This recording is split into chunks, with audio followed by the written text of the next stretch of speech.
Hey guys, welcome back. ఇవాళ నేను బజ్జీ మిర్చితో మంచి రెసిపీ అయితే మీకు చూపిస్తాను. శనగపిండి స్టఫింగ్తో అయితే చాలా బాగుంది. డెఫినెట్గా ట్రై చేయాలి. ఫస్ట్ అయితే మనం బజ్జీ మిర్చి 2 తీసుకోండి. ఒక బజ్జీకి మనం 3 ముక్కల్లాగా అయితే కట్ చేసేసుకొని మిడిల్ లోపు అయితే మనం హోల్ లాగా చేసేసుకోవాలి. ఒక చాక్తోనే మనం చేతితోనే హోల్ లాగా చేసేసుకోవాలి. దీంట్లో ఉన్న ఇథనాలు ఉంటాయి కదా, సీడ్స్, అది మనం చెట్లలాగా కూడా చేసేసుకోవచ్చు. అది కూడా నేను ఫర్దర్ వీడియోలో పోస్ట్ చేస్తాను, ఒకసారి చెక్ చేసేసుకోండి.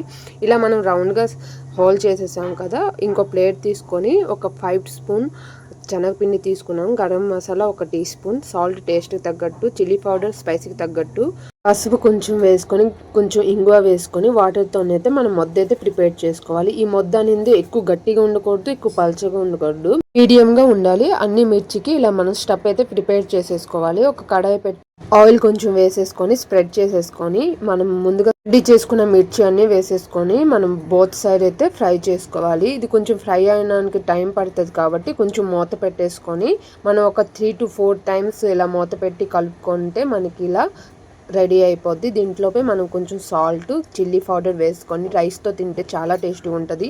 అది కూడా వేడిగా తింటే చాలా టేస్ట్గా ఉంటుంది. డెఫినెట్గా ఇంట్లో ట్రై చేసి కింద కామెంట్ చేసేయండి. ఇలాంటి రెసిపీస్ కోసం నా ఛానల్ని లైక్, షేర్, సబ్స్క్రైబ్ చేయడం మర్చిపోదు. Thank you.